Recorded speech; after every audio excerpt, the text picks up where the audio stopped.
महाराष्ट्र के संतों की बात करते हैं तो बच्चों 13वीं से 17वीं शताब्दी, बच्चों बहुत ध्यान से समझेंगे क्या कि 13वीं से 17वीं शताब्दी, 13वीं से 17वीं शताब्दी के बीच में महाराष्ट्र में ज्ञानेश्वर, नामदेव, एकनाथ, तुकाराम तथा सक्कूबाई, सक्कूबाई कौन है, स्त्री है ये, ठीक है, तथा चोखा मेला का परिवार। अब ये चोखा मेला कौन है भाई, तो चोखा मेला कौन है, तो ये भाई साहब चोखा मेला जो है ये अस्पृश्य जाति से संबंध रखते हैं, चोखा मेला। और बच्चों जो चोखा मेला है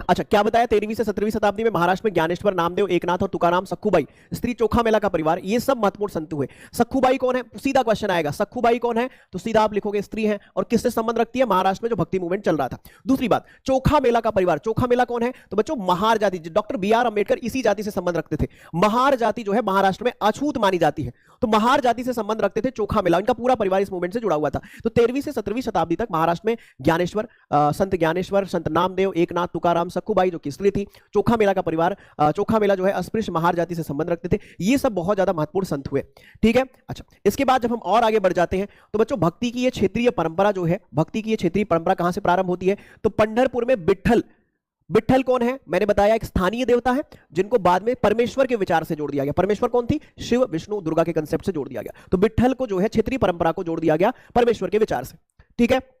तो बच्चों क्या बताया कि भक्ति की यह क्षेत्रीय परंपरा पंढरपुर में विट्ठल, विष्णु का एक रूप और व्यक्तिगत देव, ईश्वर के संबंधी विचारों पर केंद्रित थी। भक्ति का जो ये मूवमेंट था।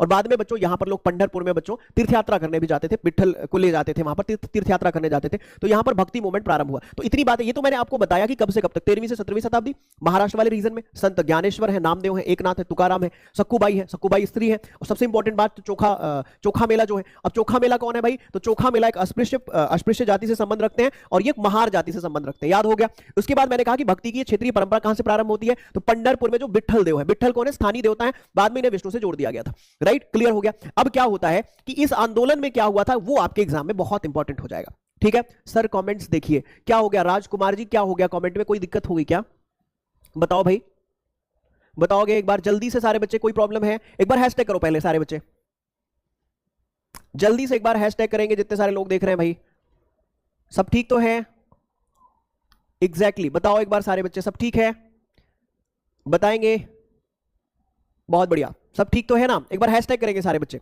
एक बार हैशटैग करो सारे बच्चे, करो हैशटैग भाई। क्या कोई प्रॉब्लम आ गई, समझ नहीं आ रहा है क्या प्रॉब्लम है,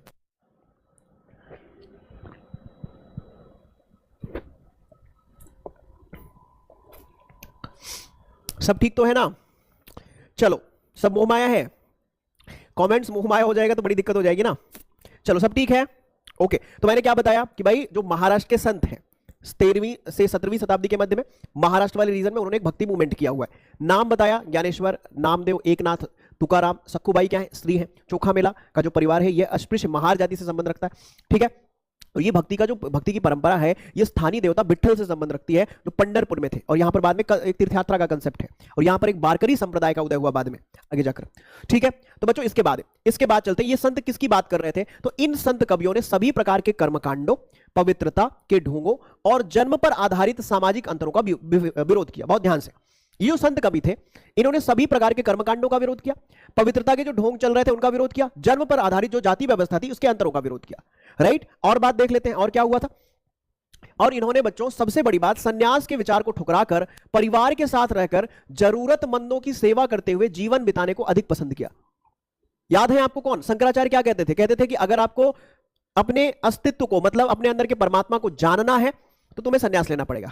महाराष्ट्र के संतों ने कहा नहीं, बिल्कुल नहीं, संन्यास नहीं लेना पड़ेगा, अपने घर में अपने परिवार के साथ गृहस्थ जीवन में रहो, लेकिन कोई जरूरतमंद है अगर उसकी आप मदद कर देते हो, कोई मुश्किल में है उसमें अगर आप उसके अंदर ईश्वर देख लेते हो तो यही ईश्वर की सच्ची सेवा है, राइट। और इसी बात को आगे बढ़ाते हुए सुप्रसिद्ध गुजराती संत रहे नरसिंह मेहता ने एक भजन लिखा है, वैष्णव जन तो तेने कहिए पीर पराई जाने रे। बाद में यही भजन जो है महात्मा गांधी का एक बहुत ज्यादा फेवरेट भजन बन गया, ठीक है। तो बच्चों बहुत ध्यान से समझेंगे कि सबसे पहले